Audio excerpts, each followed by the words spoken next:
magbulay-bulay sa salita ng Panginoon. Ang ating pong tema ay si Jesus ay gumawa ng mga himala at nagpapagaling ng may mga sakit. Amen? Kaya, bakit po gumawa ng Diyos ng himala ang ating Panginoon? Ano pong dahilan kung bakit siya gumawa ng mga himala at nagpapagaling siya ng may mga sakit?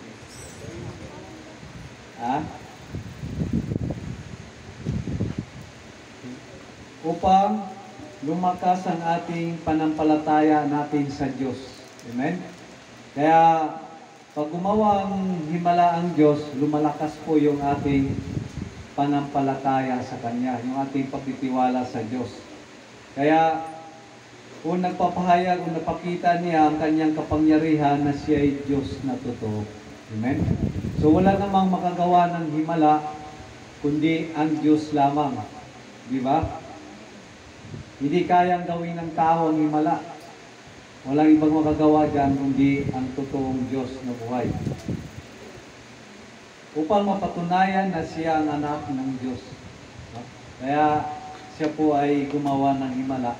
Kaya mga tao namamangha po sa mga himala na ginawa ng ating Panginoong Jesucristo.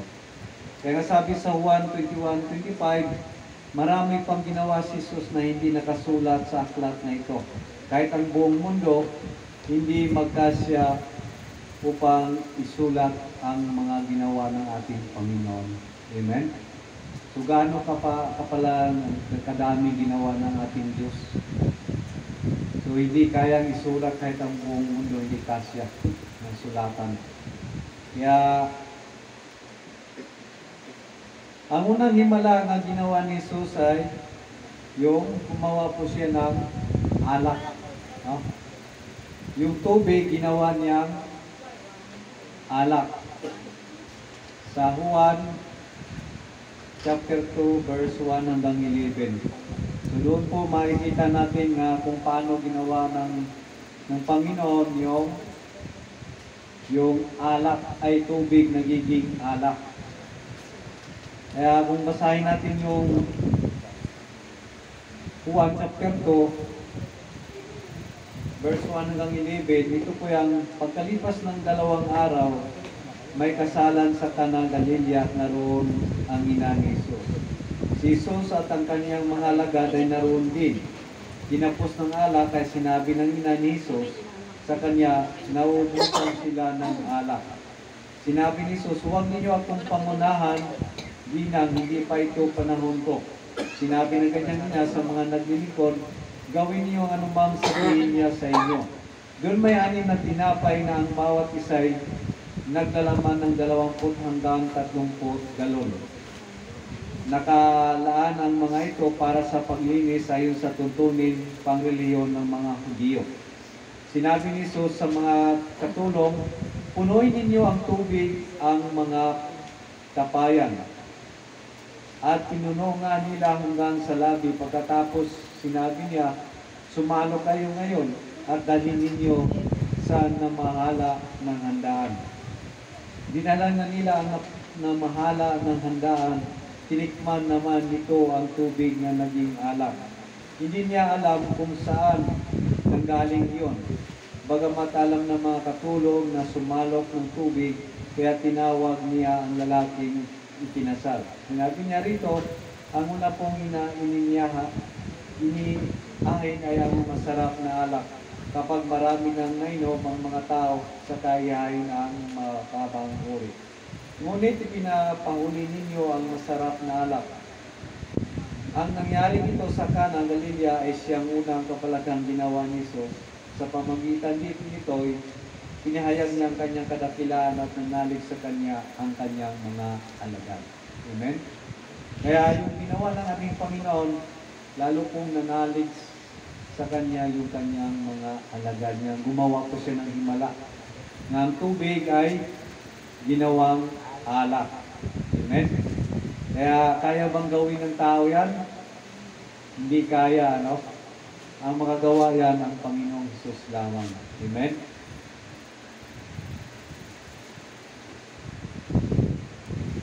Pangalawa pong himalang ginawa niya pinakain ni Jesus ang muigit 5,000 na lalaki sa 5 tinapay na sibada, 2 isda. Sa Juan chapter 6, verse 1 hanggang 15. Doon po natin mababasa kung paano ginawa ng Panginoon ang himala na pinakain niya ang 5,000 sa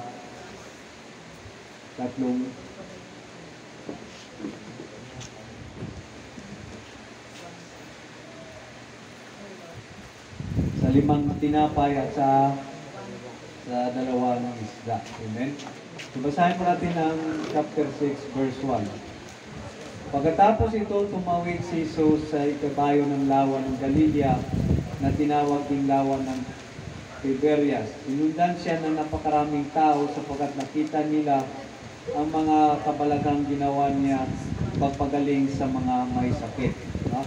Kaya kung saan ang ating Panginoon, nandoon po yung maraming mga tao kasi napapagaling po siya ng mga may sakit. Umahon si Jesus sa burol kasama ang kanyang mga alagad at naupo roon. Malapit mo ng pista ng Paskuha ng mga Hudyo. Tumanaw si Jesus at nakita niyang dumarating ang napakaraming tao. Tinanong niya si Felipe, saan tayo bibili ng tinapay upang makakain ang mga taong ito? Sinabi niya ito para subukin si Felipe sapagkat alam ni Jesus ang kanyang gagawin. Sumagot si Felipe, kahit po na po halagang 200 denaryong tinapay ang bilhin ay di sasapat para makakain ng di kakaunti ang mga tao. Sinabi ng isa sa kanyang mga alagad, si Andres na kapatid ni Simon Pedro, mayroon po rito ang isang batang lalaki na may dalang 5 tinapay na sibada at 2 isda. Ngunit gaano na ito sa ganyang karaming tao? Paupuin mo sila, wika ni Jesus. Madamo sa lugar na yaon, umupo ang lahat, humigit kumulang sa 5,000 ang mga lalaki.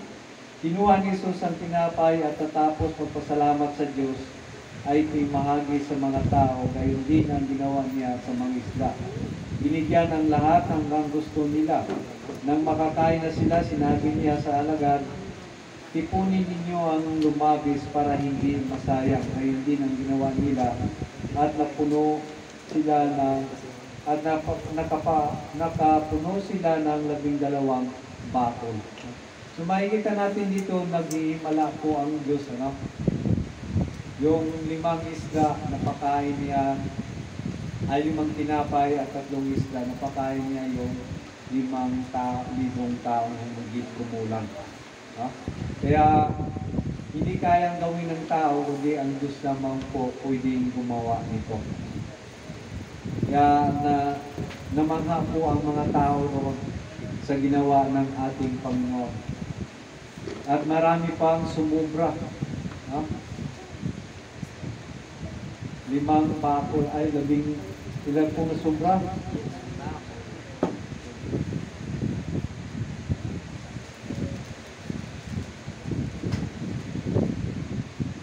12 bakol pa po ang natitira. Gano'n po karami. Kaya nang makita ng mga tao ang kabalagang ginawa ni Jesus, sinabi nila, tunay na ito ang propeta na parito sa libutan. Nalata ni Jesus na lalapit ang mga tao at pilit siyang kukunin upang gawing hari. Kaya muli siyang umalis na mag-isa patungo sa kaburulan. Amen? Kaya si Jesus po ay lagi po siyang gumawa ng himala. Kung mayroon pang isang himala na ginawa ng ating Panginoon, na siya po ay lumakad sa tubig. Jesus ay lumakad po sa tubig. Amen? Kaya dito po natin makikita sa Mateo 14:22 hanggang 33.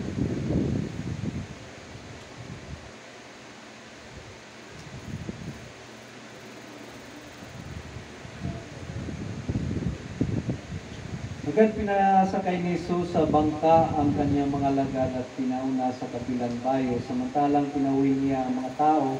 Pagkalis ng mga ito, umahon siya sa burol upang manalangin. Nang makisa siya, inabot doon ng gabi, samantala nasa laot na noon ang bangka at sinalpok ng mga alog sapagkat pasalungat sa hangin. At nang madaling araw nang sumunod sa kanila si Jesus, na naglalakad sa ibabaw ng tubig, kinilabutan sa takot ang mga lagad nang makita nilang may lumakad sa ibabaw ng tubig. Multo sigaw nila, ngunit agad siyang nagsalita at sinabi sa kanila, "Huwag kayong matakot, si Jesus ito." At nagsalita si Pedro, "Panginoon, kung talagang kayo yan, paparian ninyo ako sa ibabaw ng tubig." Sumagot siya, "Halika." Kaya lumunsad si Pedro sa bangka at lumakad sa ibabaw ng tubig, palapit kay Jesus. Ngunit nang mapansin niya ang hangin, siya'y natakot at nagsimulang lumubog. "Sagipin ninyo ako, Panginoon," sigaw niya. Agad siyang inabot ni Jesus. "Napakaliit ng iyong pananalig," sabi kay Pedro. "Bakit ka nag-alinlangan?" Pagkasakay nila sa bangka, tumigil ang hangin at sinamba niya siya ng mga nasa bangka. "Tunay nga, kayo ang anak ng Diyos," sabi nila. So, nakikita natin dito nga ang Panginoon ay lumalakad sa tubig. Kaya isang himala nga kaya niyang gawin na siya ay lumalakad sa tubig. At si Pedro naman gustong sumunod sa kanya. Nakalakad din si Pedro sa tubig, kaya lang ang nangyari, dahil siya ay natakot, siya po ay lumubog sa tubig. Kaya sabi ng Panginoon sa kanya, "Napakaliit ng iyong panampalataya." So nawala kasi ang panampalataya niya, yung siya ay natakot. Amen? Kaya ang Diyos po ay lagi po siyang gumawa ng himala. Amen? So yung pangalawa po, siya po ay nagpapagaling ng may mga sakit at karamdaman. Amen? Kaya pinagaling Isus ang lahat ng may sakit na lumalapit sa Kanya. Kaya nga dito sa Lucas chapter 7, ang sabi po rito,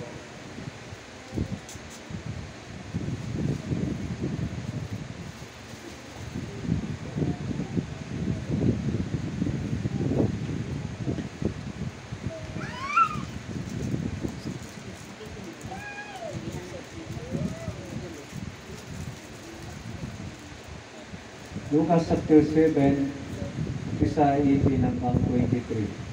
Ang lahat ng ito'y binalita kay Juan ng kanyang mga lagad. Tinawag ni Juan ang dalawa sa kanila at pinipunta sa Panginoon upang itanong, "Kayo po ba ang paparito o maghintay pa kami ng iba?" Pagdating nila kay Jesus, ay kanilang sinasabi, "Pinaparito po kami ni Juan Bautista at pinapatanong kung kayo ang paparito o maghintay pa kami ng iba."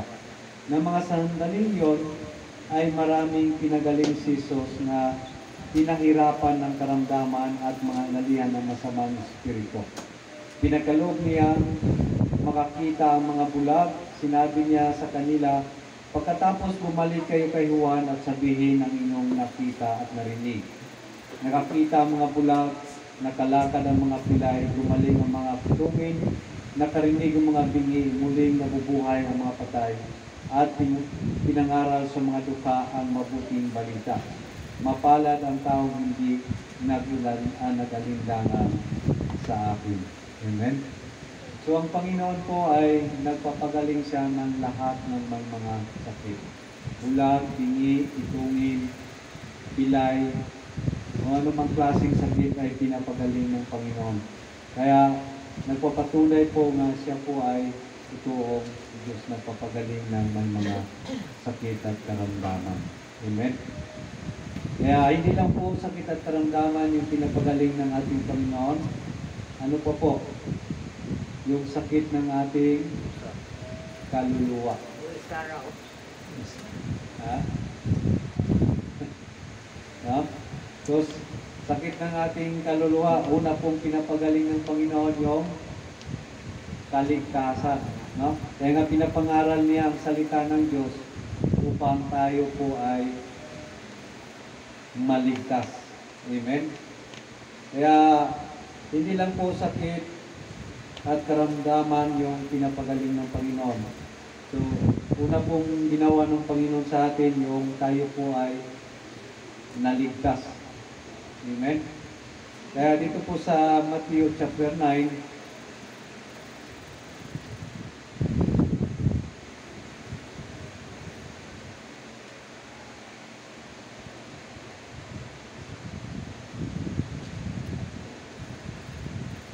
hanggang 38, sabi dito, nilibot ni Jesus sa mga bayang nayon at nagturo ng mga sinagoga. Pinangaral niya ang mabubuting balita tungkol sa paghari ng Diyos at pinagaling ang mga may sakit anuman ang kanilang karamdaman.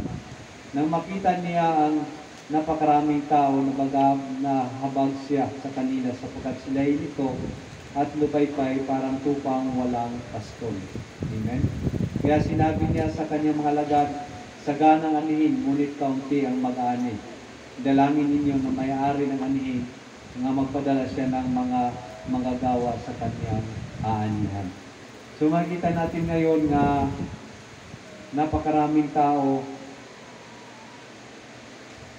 nakakahabag dahil wala pong tupa, wala pong pastol, ano? Sabi ng Panginoon, nang makita niya napakaraming tao nahabag siya sa kanila sapagkat sila'y litong-lito, lupaypay.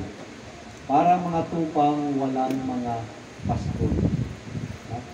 Kaya sinabi na sa kanyang mga alagad, sagana ang anin, pero kaunti ang mga ngani.